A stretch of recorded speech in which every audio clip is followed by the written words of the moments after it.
Tieno.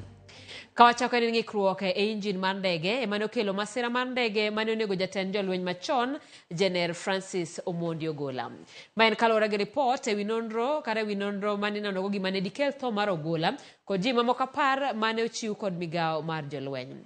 Kaka jafwambo marwa Kristo Owino leronwa, ripot makama biro chiegni higa achiel nyaka ne masira makamano timre tarik 18 dwe mar Ang'wen higa mar 2024.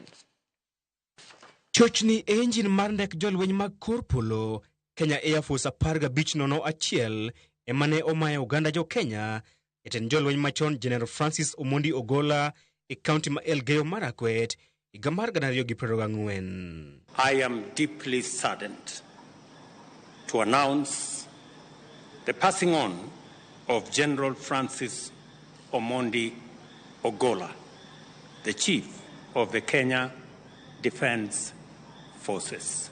Kaluwore gi ripot mane ochwal ne ute fwambo kod migawo mar jolweny ma pacho kae ndalo 359 nyaka ne masira makamano timore e gwenge mag Kabene kaunti ma Elgeyo Marakwet tarik 18 dwe mar Ang'wen higa mokalo. Nonro mar jolweny yango ni injin mar ndegeno ne obedo kod ng'ikruok kendo chwakore motelo ne lwar mare. Ripodno medo lero ni jariembo mar ndegeno ne otemo duto manyalore mar tayo ndegeno mondo opie kama ber tok injin mare chot, kata kamano ne ok onyalore kaluwore kod ripot mar jolweny mane otony e masira makamano. Mabiro kata doko ni ripot makamano bende yango ni injin mar ndegeno ne omuk kendo keto manyien dweche 5 motelo ne masira makamano.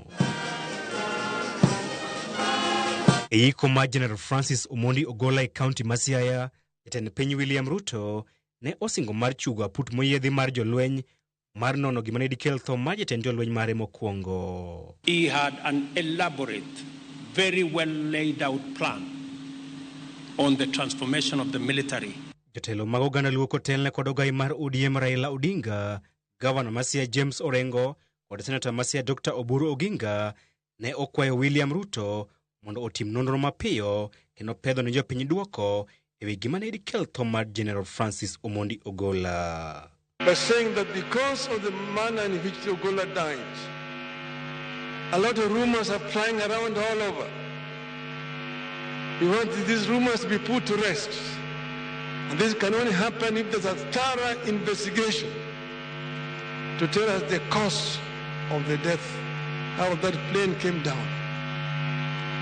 But also, Your Excellency, this is also time to take a look at our equipment and our military.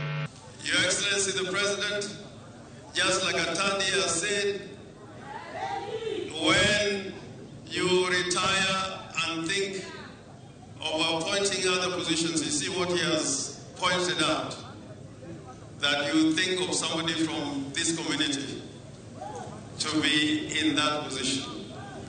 And this constitution does not say that you must vote for so and so in order to be in government.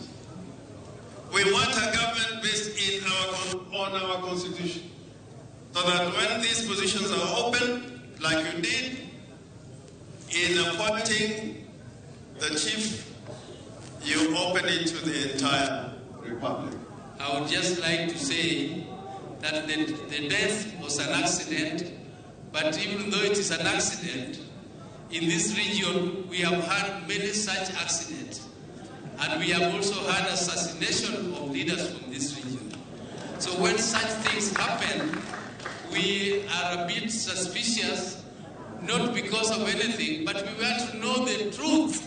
Report makamano bende okwedo luoro moro amora ni masira makamano ne dikel kod lony mar joriemo mage kaachiel kod chal marach mar kor lwasi. General Francis Ogolla stood head and shoulders among the finest of exemplary public servants.